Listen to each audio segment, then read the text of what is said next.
It was really nice to do the live stream on Sunday, but I really felt compelled today to carry on in Isaiah 40. So on Sunday, we looked at the end of Isaiah 40. I want to look just at the very beginning. So Isaiah 40, 9 to 11 today. It says, "You who bring good news to Zion, go up on high on a mountain.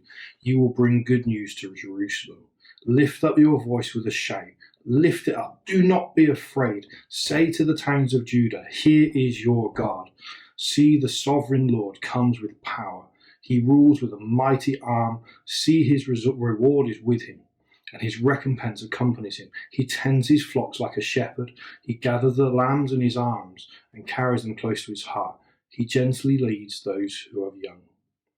There's a beautiful part of this, guys. There's an instruction in there that we who are to bring good news. Now, obviously, we know again that this was first written before Jesus happened, so they took a meaning from it, and then it obviously talks about Jesus.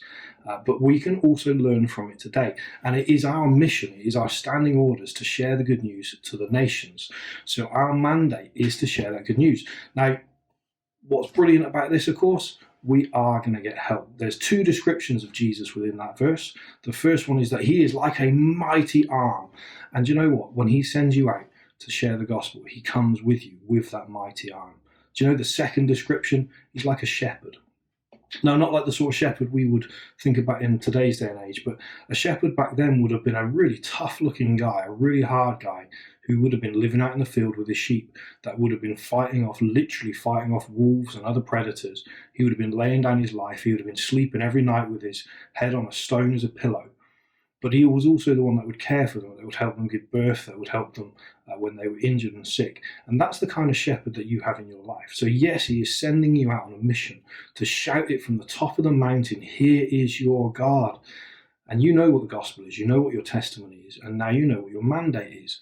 We are to share the good news. Do you know there's a couple of practical ways you could do that? Firstly, I think you should be starting in your homes, in your own families, where we should be talking to our families about the gospel, teaching them what we know, talking to our friends and family on social media. Do you know, at very, very least, the second thing you could do is you could be liking and sharing all of these videos, including the live streams, so that at least we're getting the gospel message out there to the nations. In fact, your home group leaders are going to be giving you some advice exactly on how to do that in the next couple of days, because we are keen to share the good news, aren't we? We want to see people saved, people's lives transformed, and people healed. Guys, I love you.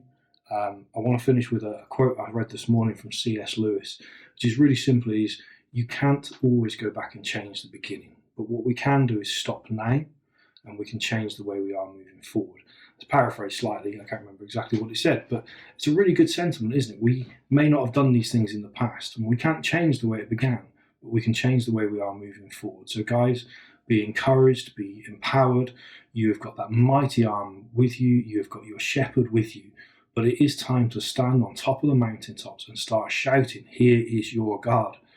And if you need to use these videos, or if you need to use the church resources to help, by all means do that. But guys, I love you and bless you. I pray for you. I can't wait for us to be back again. But until then, we have our standing orders. Go. Take care. God bless.